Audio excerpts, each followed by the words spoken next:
বন্ধুরা, দীপাস কিচেনে আপনাদের সবাইকে স্বাগত।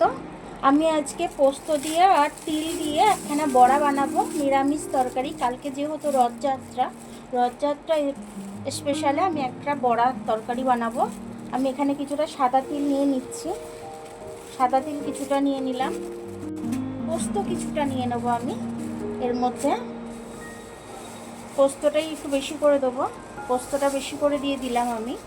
কিছু কাঁচা লঙ্কা আমি এটার মধ্যে দিয়ে দিচ্ছি। অল্প জল দিয়ে আমি এটা মিক্সিতে বেটে নিচ্ছি। পোস্তটা আর সাদা তিলটা আমি বেটে নিয়েছি, এবার আমি এটাকে বের করে নেব। পোস্তটা বাটা হয়ে গেছে আমার। এবার আমি বার্নিং এর জন্য একটু ময়দা দিয়ে দিচ্ছি, 3 চামচের মতো দিয়ে দিলাম। যদি একটু লাগে তো দেবো আমি। একটু গুঁড়ো লঙ্কা দিয়ে দিচ্ছি ঝালের জন্য, কাঁচা লঙ্কা দিয়েই ছিলাম আমি। স্বাদ অনুযায়ী একটু নুন দিয়ে দেবো। এটাকে ভালো করে আমি মাখিয়ে নেবো একটুখানি। হালকা একটু 2-4টে চিনির দানা দিয়ে দেবো যাতে একটু টেস্ট হয়। ভালো করে এবার মেখে নেবো এটাকে আমি। একদম নিরামিষ, পেঁয়াজ রসুন কিছু দিইনি আমি এটার মধ্যে। এবার সম্পূর্ণটা ভেজে নেব আমি। তেলটা গরম হয়ে গেছে, এবার আমি এটা বড়াটা ছেড়ে দেবো। সবকটা বড়া আমার দেওয়া হয়ে গেছে, এবার আমি উল্টে নেবো একটা একটা করে।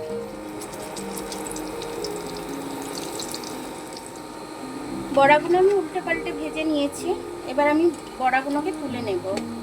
একদম লাল লাল হয়ে গেছে বড়াগুলো। প্রত্যেকটা বড়া আমি এবার তুলে নিচ্ছি। একটা ডালচিনির টুকরো দিয়ে দিলাম,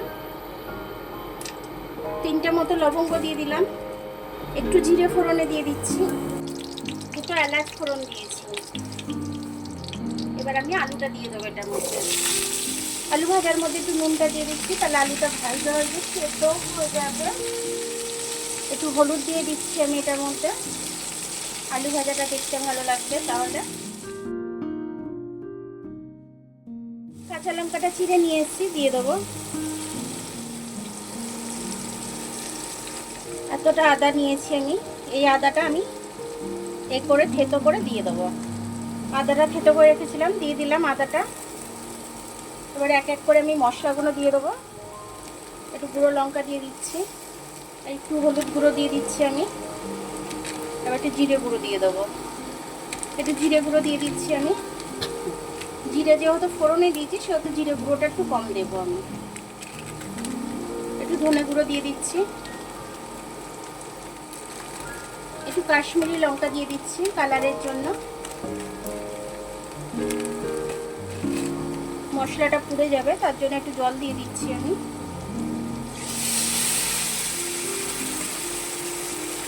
এটা দিয়ে এবার আমি কষতে থাকবো।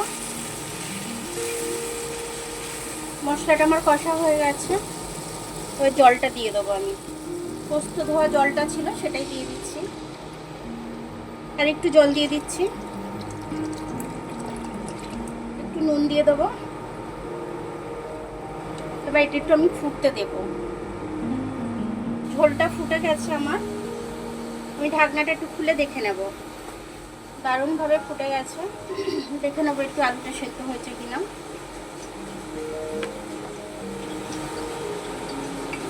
বড়াগুলো দিয়ে দেবো।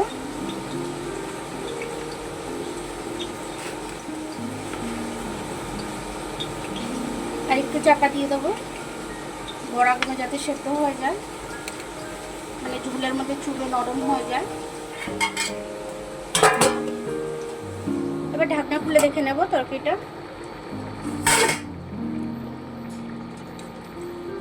একদম সবকিছু ঠিক ঠিক হয়েছে। মানে নিরামিষ তরকারি তো একটু চিনি দিতে হবে, অল্প একটু চিনি দিয়ে দেবো আমি এটার মধ্যে। 1/2 চামচের মতো একটু চিনি দিয়ে দিচ্ছি। চিনিটা দিয়ে একটু নেড়ে নামিয়ে নেবো আমি। দেখুন আমার পোস্তর বড়া দিয়ে আলু দিয়ে তরকারিটা কিন্তু নিরামিষ খুব সুন্দরভাবে হয়ে গেছে। তো আপনারা অবশ্যই এরকমভাবে বানিয়ে আপনারা খাবেন।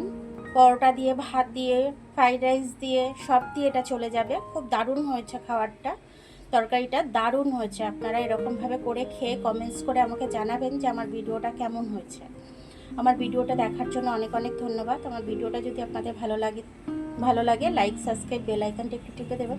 আর যদি ফেসবুক থেকে দেখেন লাইক আর ফলোটা একটু করে দেবেন। আবার কাল দেখা হবে নতুন রেসিপির সাথে। ততক্ষণ আপনারা ভালো থাকবেন, আমি আসছি।